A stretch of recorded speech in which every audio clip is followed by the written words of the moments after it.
नारायणपुर नीलमणि high school रे 10म जिला स्तरीय जूनियर रेडक्रॉस शिक्षा और प्रशिक्षण शिविर उद्घाटित।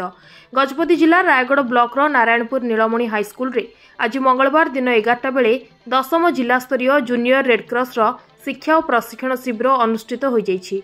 जिला शिक्षा अधिकारी डॉक्टर मायाधर साहू द्वारा अनुष्ठानिक भाव उद्घाटन होइथिबा बेले अतिरिक्त गोष्ठी शिक्षा अधिकारी एस पापाराव, समिति सभ्य अनिता पट्टनायक, सरपंच विश्वनाथ सबर, जिला शारीरिक शिक्षा अधिकारी सुरेंद्र पात्र, प्रधान शिक्षक मनोज बेहरा, अवसरप्राप्त बीईओ देवदास तामरापु प्रमुख उपस्थित रही आज कार्यक्रम संपर्क में मंतव्य देथिले।